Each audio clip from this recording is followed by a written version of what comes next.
Hello, hello. Warmest welcome to Weightless with Dr. Carol Penn.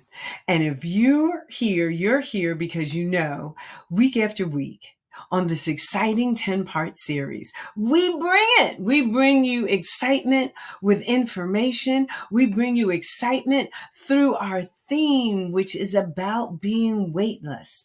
Weightless as in weight release and weight release maintenance, weightless as in optimizing your health, well-being, and vitality, weightless as in lifting the weight of the world from your shoulders in mind, body, and spirit. And our theme today is what it means to honor the medicine of being weightless, because we have what? We have my favorite obesity medicine specialist on the show as a guest today, and I cannot wait for you to meet her. I am so excited to go on this journey today. You know, I'm doubly board certified in obesity medicine myself, and for me to get to talk to a colleague, especially this colleague who likes to kind of nerd out. So, I'm just going to tell you all now, get out the pens, the papers, however it is you take notes, and get ready to take some notes, because Dr. Sylvia and I just might have to go there. We might have to go off on one of our tangents and don't nobody know what we're talking about except for the two of us. But that's going to be all right, because you are going to witness a show that is going to take you on a conversation that could change the way you approach how you live in this beautiful body temple that the God of our understanding has so masterfully created for us to do what? To carry out how we have been purposed to live in life, to order our footsteps. So I'm excited for all of the above, but wait, we have to have a word from our sponsors. We have to listen to that beautiful theme song by Kenny Brazil Hamilton. And right after we hear Kenny, then we'll hear a word from our sponsor. And then you will get to meet the intriguing, the compelling, the dynamic, the compassionate woman of God, my friends, my colleague, and soon to be your friends, Dr. Sylvia Gonsahn-Bollie. All right, Kenny, take us away. Take us away. Oh, I love to hear this every week. Here we go. Weightless, weightless. No matter what people say, you're full of greatness. Greatness. Time you opened up your eyes, you were courageous. Courageous. If only they could see you going through your paces. It's amazing. Weightless. No matter what people say, you're full of greatness. Time you open up your eyes, you walk away. Just if only they could see it going through your paces. It's amazing. Weightless. Matter what people say, you're full of greatness. Time you open up your eyes, you were courageous. If only they could see you going through your paces. It's amazing. All right. Well, we are back, and I'm looking forward to just having you all meet our guests. Thank you so much to our sponsors. Thank you so much to our production team. Thank you to the ancestors. Let's bring it all in, all the gratitude in. And now I want you all to sit back. You know me, I have to bring our guest on camera so that you can just gaze upon her countenance. Those of you that are listening, you also are just picking up the vibe. You're going to feel kind of a shift in energy as the room lifts up, because We have Dr. Sylvia Gonsahn-Bollie in the house today. So let's just see her beautiful smile. Look at the colors. Look at the colors. See already why we love her. We are vibrant. We are live. We are lifted. We have some royal colors of purple and yellow and green. So those of you that are listening with your mind's eye, just feel those colors as the rest of us are lifted by these beautiful colors. I'm going to read her bio. Dr. Sylvia Gonsahn-Bollie, MD, diplomat, ABOM, that's American Board of Obesity Medicine, is a dual board certified integrative obesity specialist, best-selling author, philanthropist, and dynamic speaker. But Dr. Sylvia is more than a doctor. She's a loving woman of God, wife and mom of 2 rambunctious kids who loves helping other women thrive and embrace their wellness in the midst of busyness. 8 years ago, Dr. Sylvia had achieved her dream job and family, but she was weighed down with 40 extra pounds due to perfectionism. Oh, girl, we're going to talk about that perfectionism and how that's a weight gaining factor in and of itself. Here we go. People pleasing and emotional eating. Tell it. Diets didn't work anymore. She had to shed the emotional weight of success and prioritize herself. Today, Dr. Sylvia lives lighter in body, mind, and spirit. So you can see she's like, we right in alignment there. In 2020, she created Embrace You Weight and Wellness to empower other successful women carrying extra weight with the body, mind, and spirit, with tools you need to prioritize yourself and live lighter. Welcome, Dr. Sylvia. Thank Oh, you. my goodness. I was going to get excited right there. Ooh, people don't understand how that perfectionism will wreak all kind of havoc on your body, the body temple, with your health. But anyway, I digress. We will get there. Now, I know that you're also, your other certification is in internal medicine. Am I not correct on that? Now, you weren't born an obesity medicine specialist. You were not born an internist. Tell us a little bit about your journey from Sylvia to Dr. Sylvia.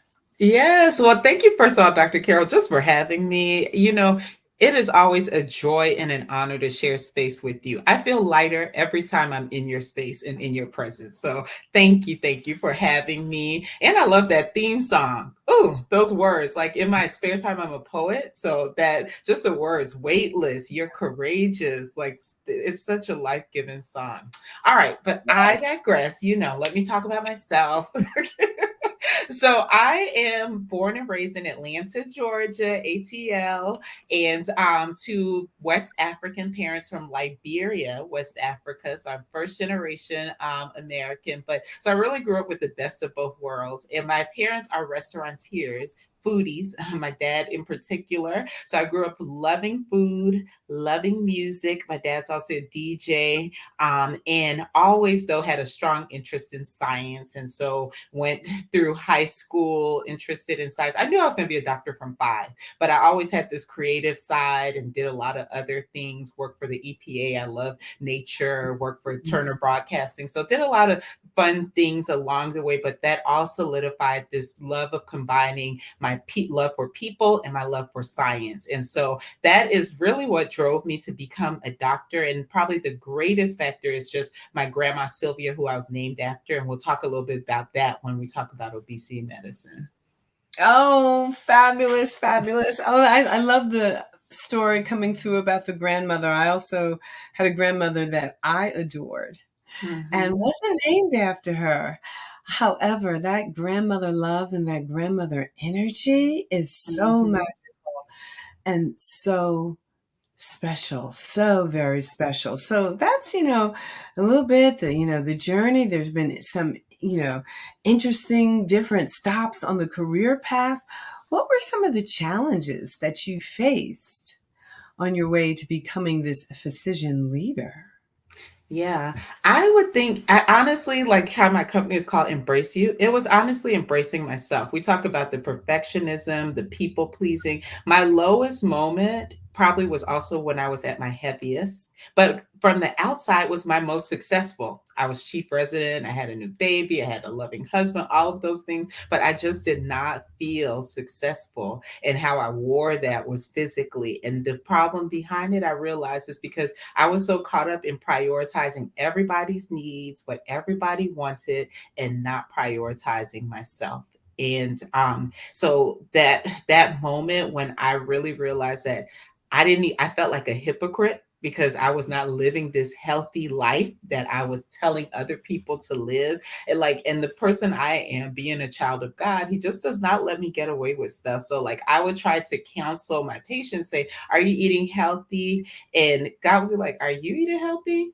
And my mouth would get quiet. She's like, are you exercising? Are you moving your body? It's like, are you doing that? And clearly I wasn't doing it. And so I just really did not even, I felt like a shell of myself, right? Like, and that extra weight I was carrying was almost like wearing a coat in the middle of July because it just was so uncomfortable. It wasn't me. And that was, I would honestly say that was about 8 years ago. And that was my lowest point and really feeling powerless to change it because I didn't have the tools. Honestly, I didn't have the tools mentally in the sense that I always was being negative to myself. And we know, and you share that too, like the words we say have power.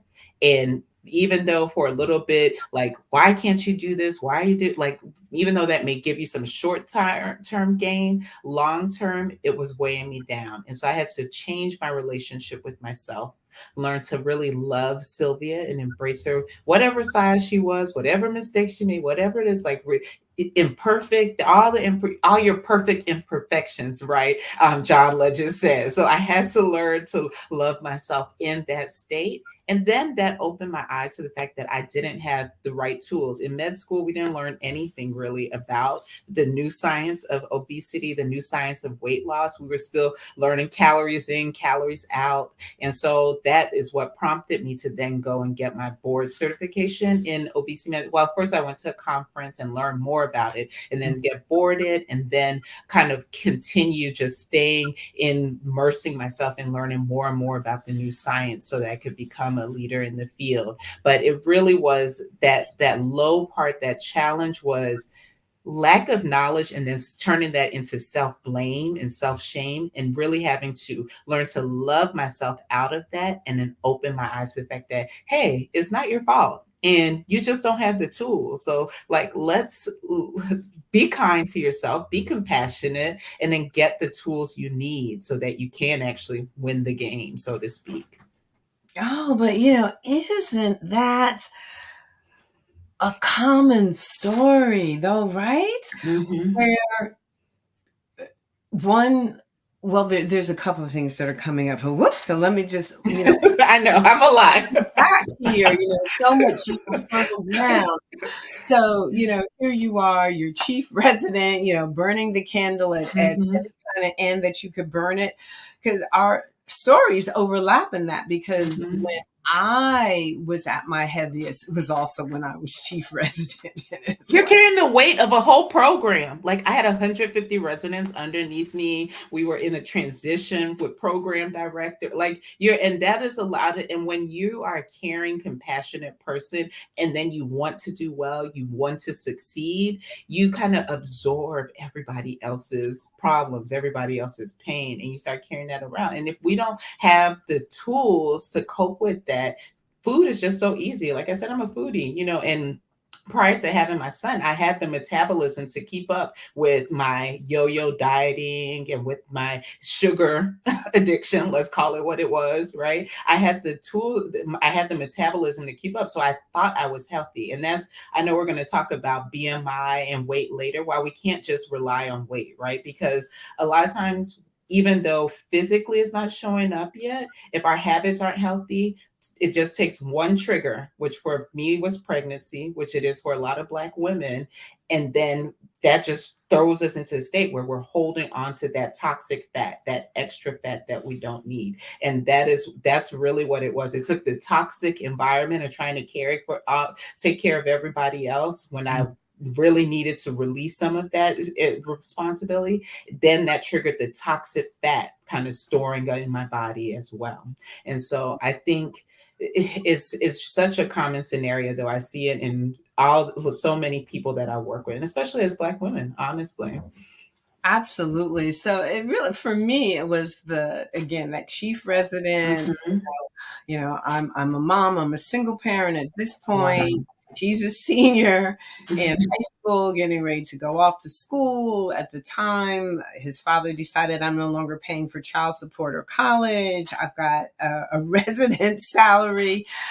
And even though I knew a lot about the mind-body connection, Mhm. this point I was, really immersing myself in the study of that. Again, it was all external. It was about, I got to do all this for everybody out here. Mhm. And I finally, not only was it toxic weight gain for me, but I ended up stress-induced diabetes, Yes. down the Mhm. rabbit hole again. Something very, very common that we see in powerful women. Mhm. We see in women with melanated skins. And oh my goodness, what a wake up call. And yes, hello for the sugar addiction. Because not only when you're in that environment, that high stress environment, unfortunately, Mhm. in medical school and in nursing school, you don't learn a lot about food Mhm. and feeding the body in such a way for health Mhm. to repair. And Mhm. what shows up at the nurse station? Oh, those lovely donuts. Oh, the lovely Girl. coffee, the liquid sugar, because it's this flavored drink and that flavored drink and all this other kind of thing. And you're stressed. You have to round on patients. You got to get back and fix the schedule because so and so, intern, resident, whatever, can't come. And you just grabbing. You just grabbing. And one important thing too, Dr. Carol, you're sleep deprived, which Oh, is a key. We're sleep deprived, right? And when you don't get that sleep, that at least getting 6 hours, 7 to 9, ideally, then you're very sleep deprived, raising that cortisol. Then your body is craving that sugar because it's trying to stay awake. It's trying to fuel itself. And those high fructose corn syrup, highly high sugar, high fat things. It's just the substrate that stress hormone needs to build and keep going, to keep you going, keep you fueled to going. And so I think it's just the perfect storm. And that's what we see even now too, when I work with a lot of professional, successful women, very driven women. And it's like, what's this grind culture? I'll sleep when I die. I used to say that. yeah. Horrible thing. Yeah, it's a thing, hustle now, sleep later. So all of those little phrases and hashtags. And what ends up happening is that you're not getting sleep. You're not giving your body what it needs. And then food is just the easiest thing for it to go to. And you're not going to be craving broccoli. You're going to be craving those high fat, high sugar things because that's what's keeping the stress cycle going.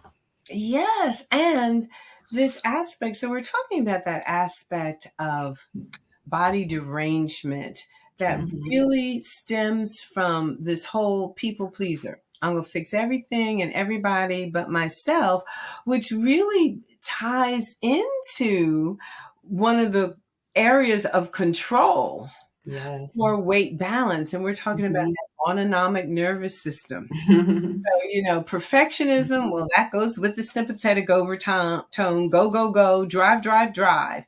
But Mhm. people pleasing goes with the parasympathetic, which, Mhm. we mostly think of that, that's the Mhm. tend and befriend, that's the rest and digest. And, we Mhm. want to bring that into balance. But when you have both aspects of your autonomic nervous system out of Mhm. balance, so you can Mhm. have that perfectionist with the people pleaser.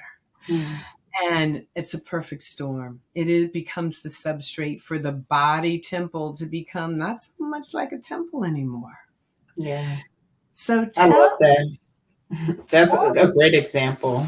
yeah, Yeah, but that's, it's sort of, okay, the nerding out on this stuff, No, let's break it down for them real quick, Dr. Carol. let's, So what let's you break it because down. Go ahead, break it down, break it because what I just heard from what you said when you talk about the sympathetic, which is our fight or flight, the system is like, so you're very ramped up, and then the parasympathetic, which is what should help us relax and calm down. If that's out of whack too, there is no balance. There's just no balance in the body, and I think you're so right, because having lived through that cycle, that's exactly how I felt too. And if I want to take it even a little deeper too, it's like when you're so focused on people pleasing, then you cannot be a friend to yourself. You can't please yourself. And that is really what you need to heal, because that friendship with yourself, as you would say with the parasympathetic system, is what's going to say, okay, we're really stressed out right now. We're doing all this stuff is going.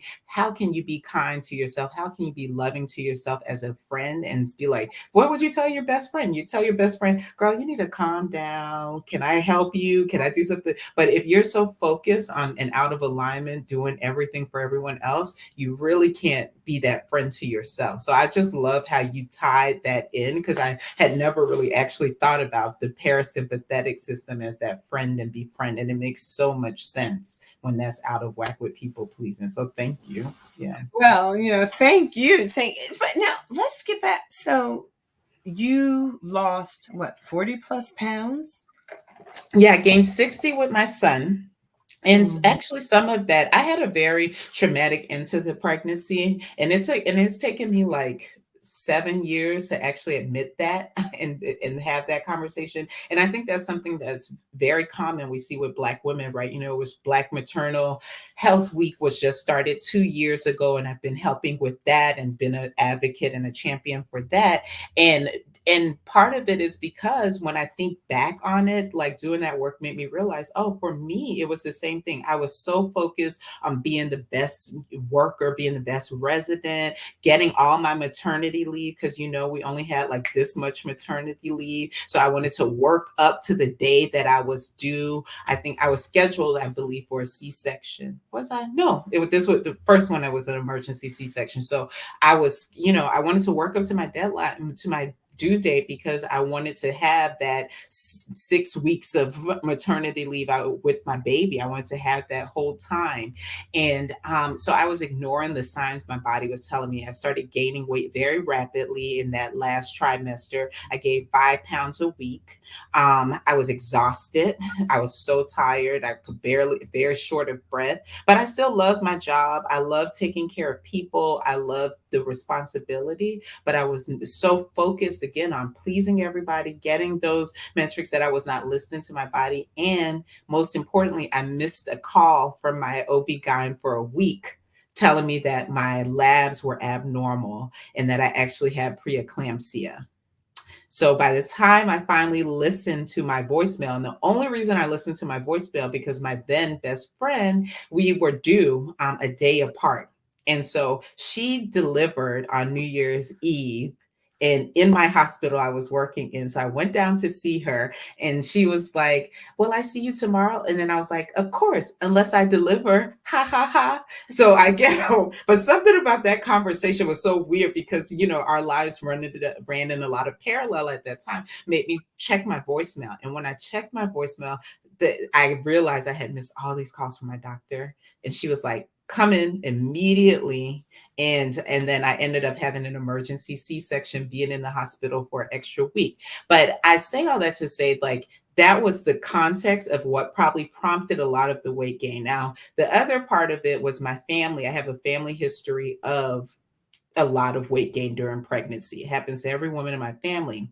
And I share this story for two reasons for your audience, because a lot of times when we're carrying around trauma that we don't want to talk about and discuss. And so when I think about it now, for 2 years, I couldn't lose the baby weight. Like I jokingly say, like people talk about bouncing back. Girl, I ain't bounced. I dribbled, rolled, and stopped. The ball did not even keep going. Like there was no bounce back. There was a little dribble, boop, stop. The ball just stopped there. So, but when I think about it, part of what made it hard, yes, was the sleep deprivation. Yes, was the stress eating. Yes, was people pleasing. But it was also this trauma that I didn't want to admit that, like, girl, you could have died trying to take care of everybody else with your baby. So I Mhm. think part of that has been really helpful in just even releasing that 60 pounds that I gained. So I gained 60 pounds during that time. I lost about 20, let's say, water weight when I went before I went back to work. But once I got back to work, any weight that I had lost just kind of stayed there because part of it too, honestly, looking back, I had postpartum anxiety, which is something we don't talk about. We talk about postpartum depression a lot, but Black women are also at higher risk for having postpartum mood disorders. And that can contribute to eating. When we're very anxious, when we're very stressed, that affects our appetite as well. And so I was eating to kind of cope with all these extra emotions and extra worries as well too. So that was the 2 years postpartum. And then once the light clicked, then I started my slow journey to lose weight. But I'll take a breath here for you. Okay, you have to tell us, about that slow, because so many Yeah. people who are listening, they want to know. They're struggling. They're struggling. Yes. They're struggling. I hear you. So like I mentioned when I told my story in the beginning, honestly, I have been dieting since the age of 15. My beloved grandma Sylvia, she was like the matriarch of our family, an entrepreneur, an educator. I see now how I take after her in many ways. Very straightforward, kind but no nonsense woman of God. Like she was not the grandma baking you cookies, but she would love you to pieces and give you the right information.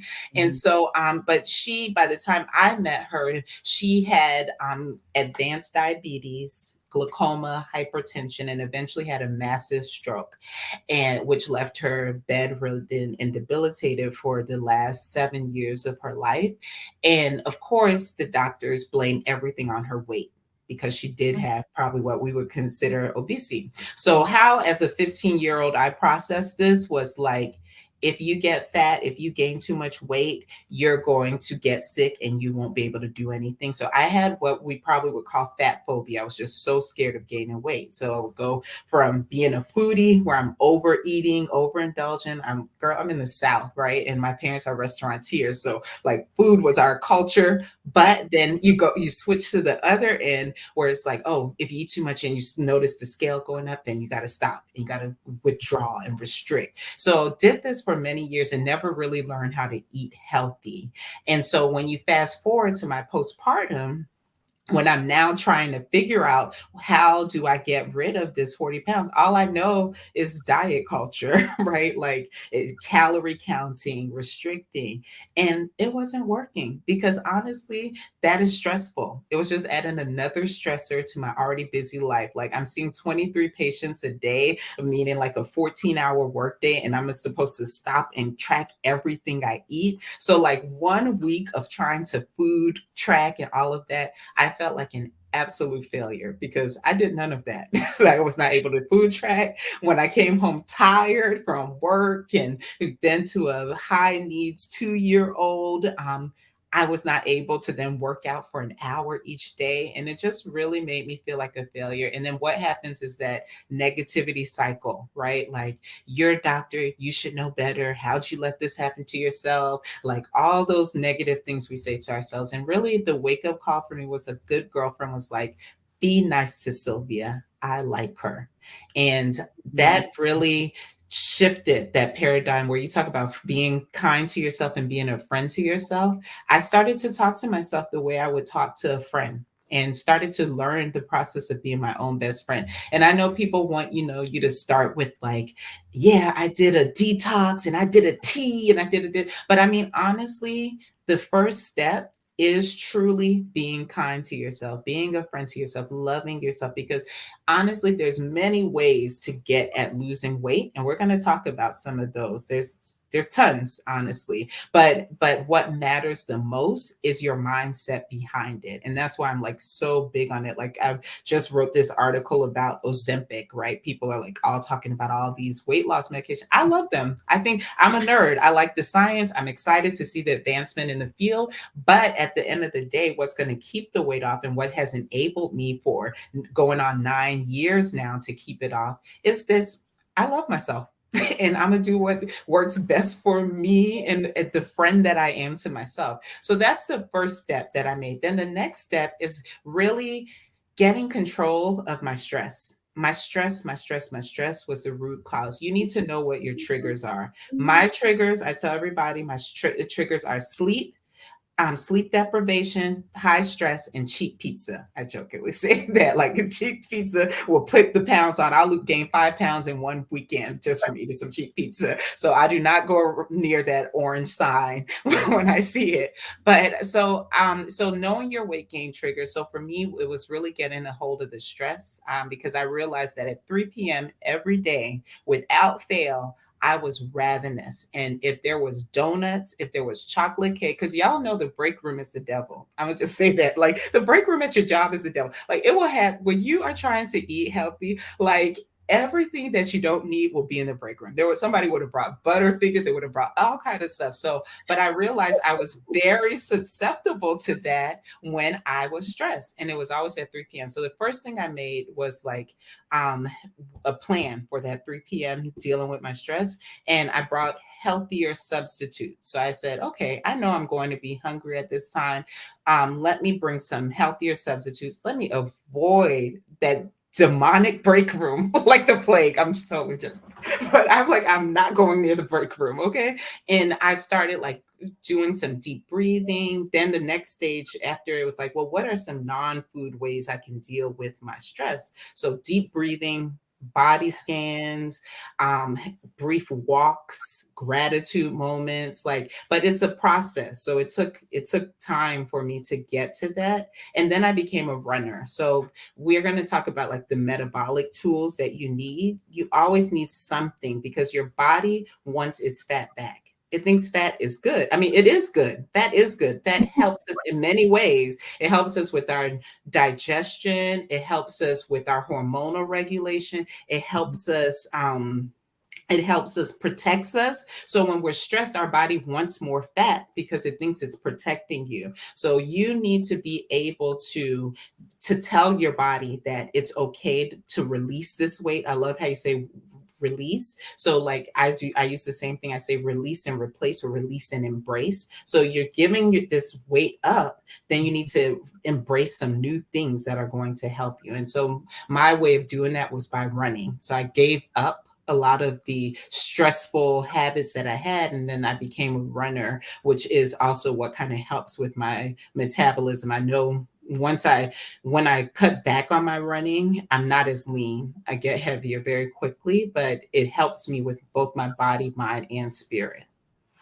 Absolutely. It's so beautiful. And it's interesting because some of us have a genetic propensity Hmm. toward easy weight gain. Yeah, for Yes. sure. We might be sisters from another mother because I have that genetic propensity to Yes. see, Mhm.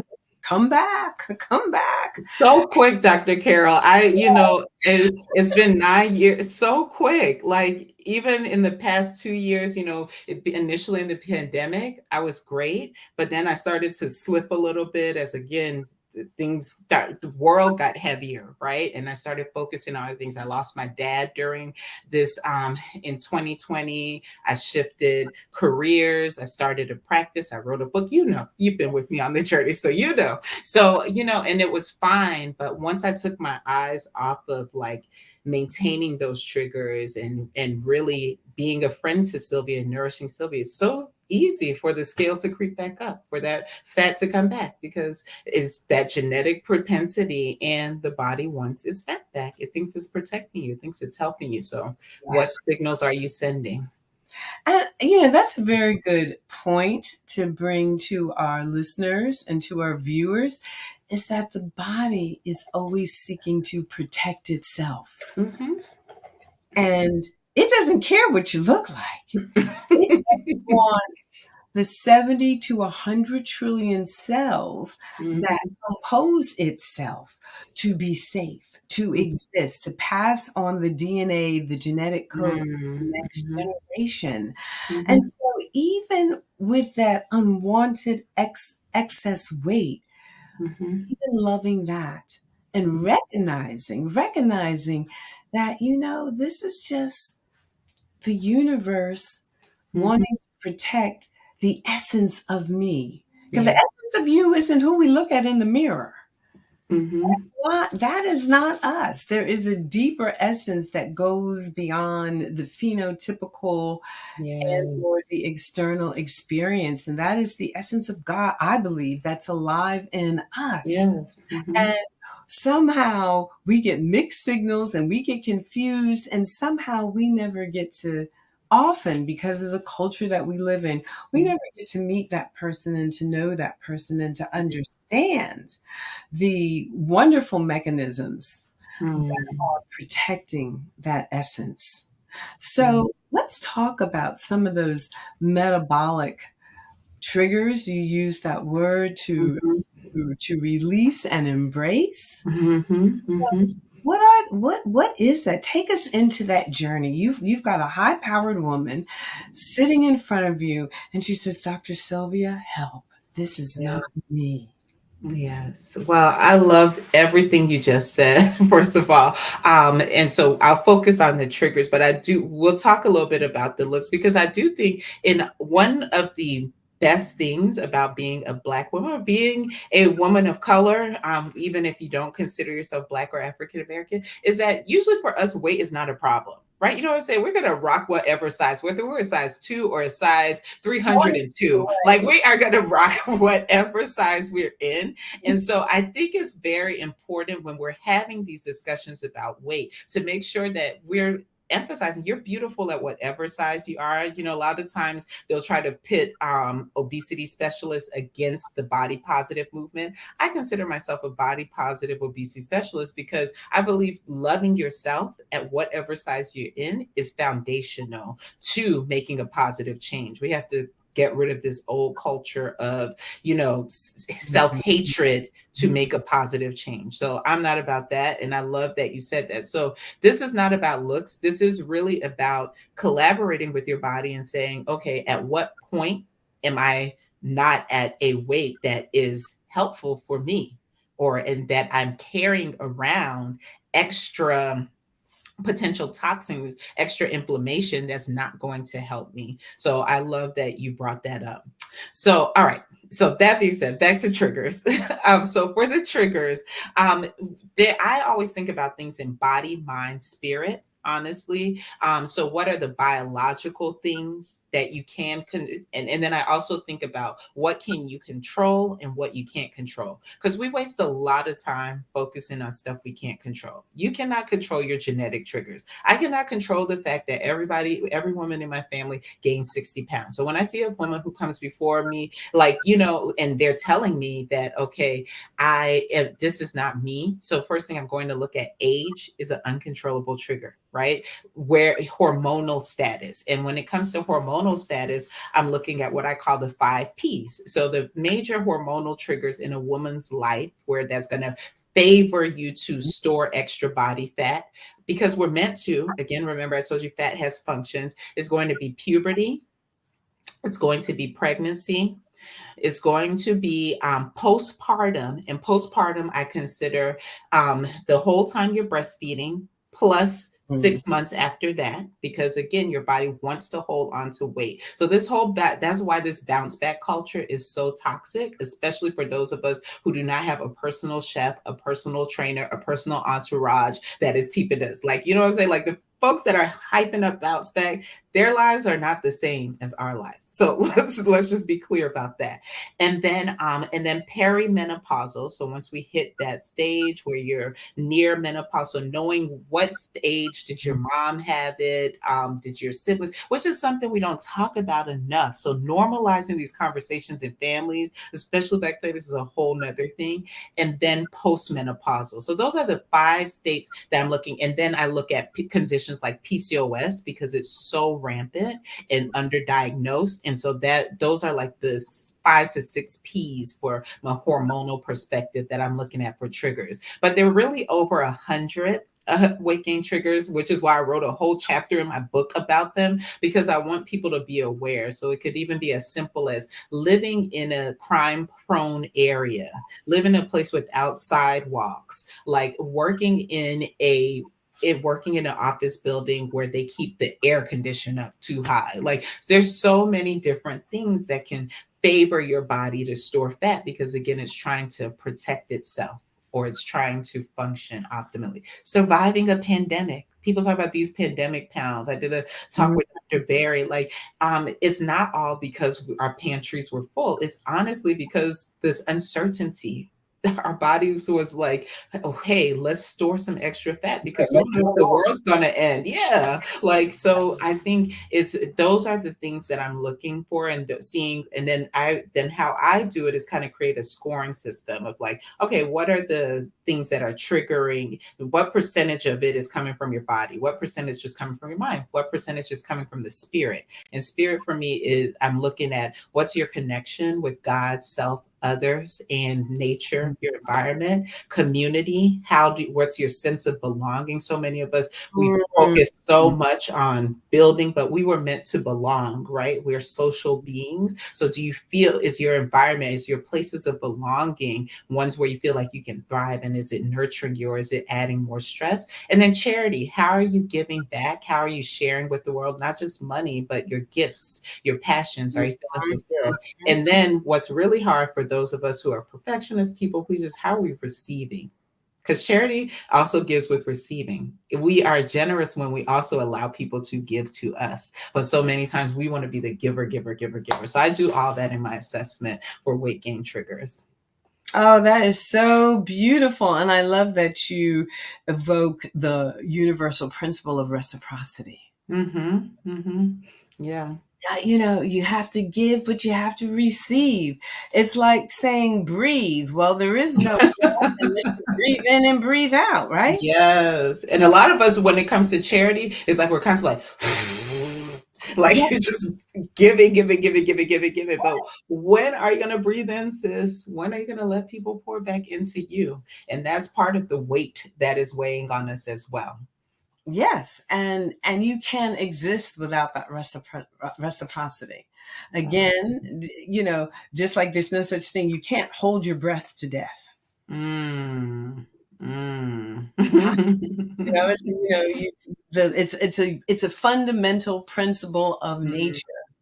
Mm. In, out, breathe in, breathe out. Yeah. Inhale, exhale. And Yeah. I love that you do also a spiritual assessment. I love the saying, some say that between the in breath and the out breath, there dwells God. That's where you meet God at the top of that That's breath. And gorgeous. so you're also missing without reciprocity in life. You Mm-hmm. you're just, missing that connection with God. Mm-hmm. Yes. Yes. So it's at least, God sits in the pause between the in breath and the out breath to remind us. We Mm-hmm. know that the in breath also reflects and stimulates the sympathetic nervous system, getting back Mm-hmm. to that mechanism of action. And Mm-hmm. the out breath, the exhalation stimulates and resets the parasympathetic nervous system. And how important is this? Well, that autonomic nervous system is reflected in every major organ system in your body. Your Yeah. eyes won't work without it. Your carotid arteries won't work without it. Your heart won't work without it. Your lungs won't work without it. Your gut won't work without it. In other words, there is no life without reciprocity. Yes. I That love that. doubt. And so, wow, the fact that you start there and so what happens? Do people come at you and kind of look at you cockeyed like, well, girl, where's my pill? I want to lose this 50 pounds. Out my body and spirit. How do I lose this 50 pounds? Oh my gosh, that's so how I have approached it is in my program. So I have, and I actually have just revised too, because I've been doing this 2 years with the Embrace You approach. And you're right, there are some people that are like, okay, this is wonderful, this is good, but I need to get this weight off and I need to get it off fast. And honestly, one of the key things that we know is that there is a different mindset for weight loss versus just wellness and weight maintenance. And so it is important to be able to give people the tools you need to get it off. And so on the journey that I take people on, I have a 90-day metabolic boost and mindset breakthrough. And so I do an assessment also for what are the metabolic tools you need. And what I mean by that is that we know while fitness, food, relationships, and also sleep improvement, stress management, what we call the lifestyle changes are foundational for any change you need to make. If we're going to talk hard and fast numbers, that it's only going to account for about 2 to 5% of your weight loss in most people. And especially if you're in one of these stages where you're prone to your body retaining fat.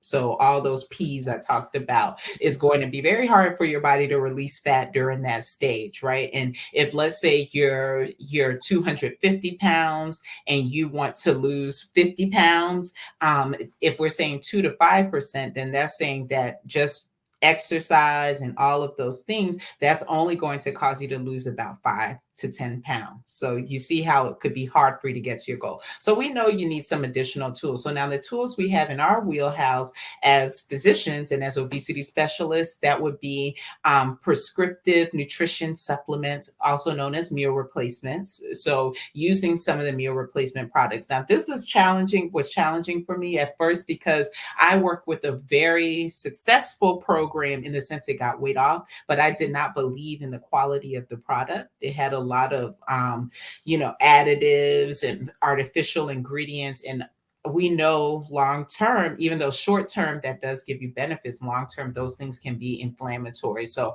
I really worked hard to find a product, and I finally have found a product that is, I believe, is clean enough and that is healthy enough to help people with meal replacements. So meal replacements will give you about 10 to 15% weight loss. But if we really want it, so 10 to 15%. So if we're trying for that person with that 250 pounds and trying to lose weight, so now we've gotten you up to about 20 pounds that you could lose with the meal replacements. But the best tools that we have that are accessible are the medications, right? So there's 7 FDA approved now medications that you can use. We can talk about those. I've done whole shows about them because I know people like, I don't want a weight loss pill, da, da, da, da. So one of the key things that I do is really help people transform their mindset around it. Like, you taking a weight loss pill is not cheating. It is not taking the easy way out. It's not being lazy. Like, there's all this bias and stigma that people have given them.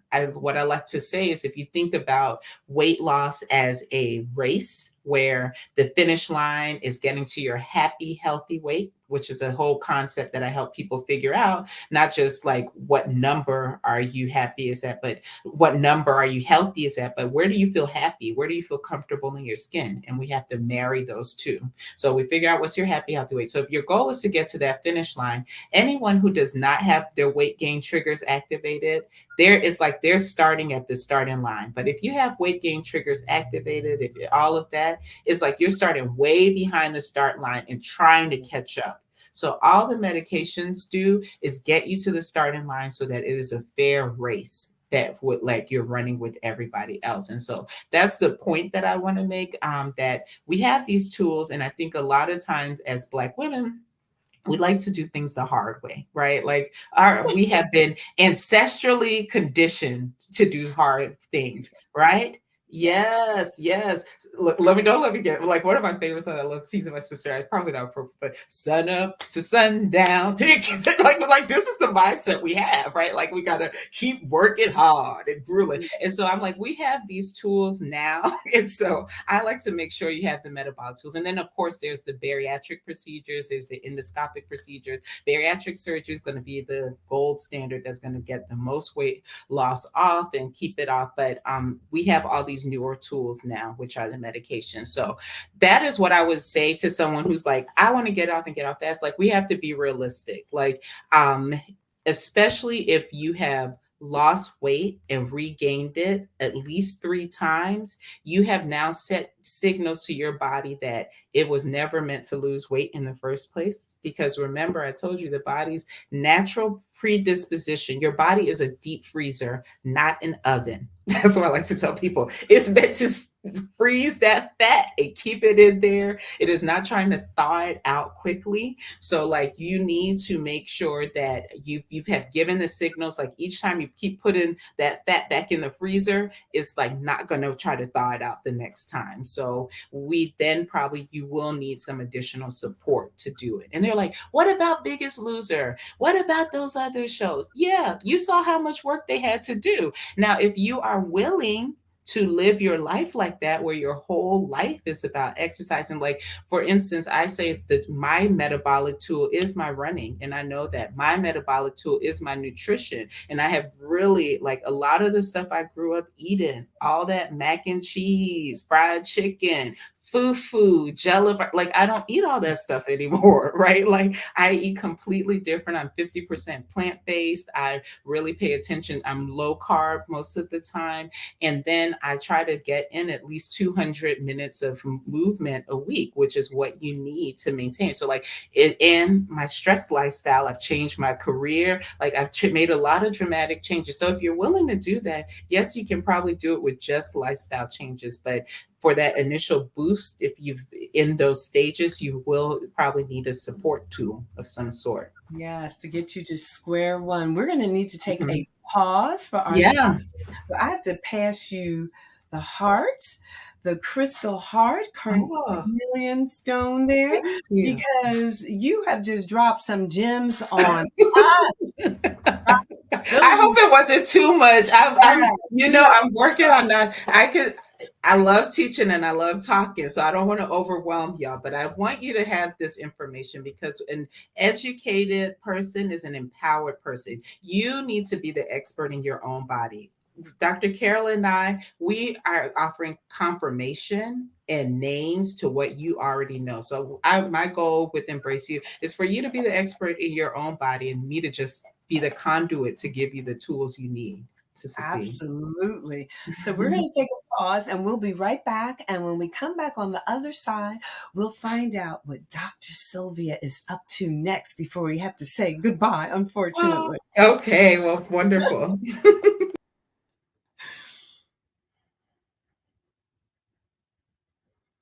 Thank you so much, sponsors. Yay. Now let's bring Dr. Sylvia on back. Hey, Dr. Sylvia, we are here. We're going to wrap up. My goodness, we have been on the metabolic triggers, the metabolic tools that we need to put in our kit. You've mentioned medications, you've mentioned meal replacements as a way to get some of us just up to square one so we can Yeah. then begin on that journey Mhm. of incorporating all those lifestyle tools to keep us in that happy, healthy, sweet spot. You Mm. know, I love how you have that conversation between, okay, the books say you should be this, and you feel that you would be happy at this, and then you find that sweet spot, and then you set your goals and you work from there. So tell us, we've got about 3 minutes. What's next for Dr. Sylvia? Well, yeah. So, what is next? I have just been elected to the Obesity Medicine Association Board of Trustees. I'm very excited Let me about pay my representing bill. that. Let me pay my bill. Yes.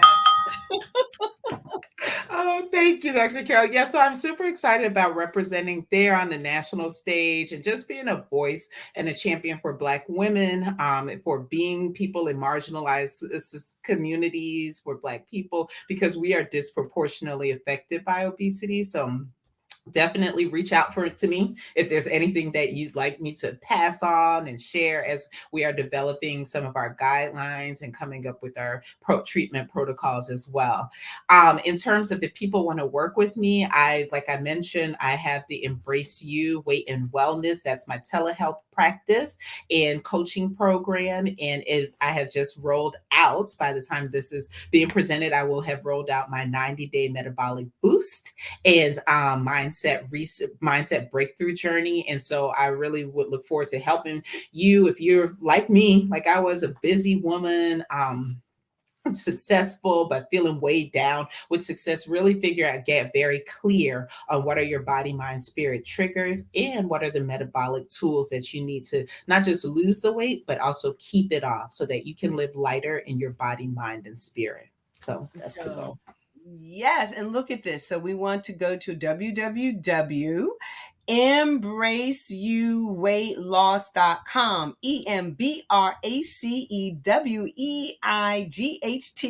EMBRACEWEIGHTLOSS.com. Embrace You Weight Loss, all completely spelled out for those that are listening and not viewing, and reach out to my good sister friend here, Dr. Sylvia.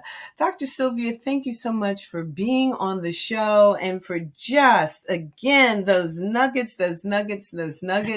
We could probably do a whole series. Well, Yeah. not probably. I know we could do a whole series like this because so much information is needed. And thank you so much. I have to pass the heart again Oh, thank for, you. for being the change you want to see in the world. And that is always my call to action, invitation at every show to encourage all of us to order our footsteps. They've already been ordered for us Mhm. to show up in our purpose and lives, our gifts and our passion equal our purpose, and to be the change we want to see in the world. So thank you for being that. I hope you'll come back. Anytime, Dr. Carol. You know, I'll open my schedule for you Oh, thank you so much. And and your audience. Thank you. I'm going to ask you to hang out, meet me backstage in the green room, and I'm going to have Kenny Brazil Hamilton play us out. See you all Yes, I next love week. it. I love it. Weightless, weightless. No matter what people say, you're full of greatness. Greatness. Time you opened up your eyes, you were courageous. Courageous. If only they could see you going through your paces. It's amazing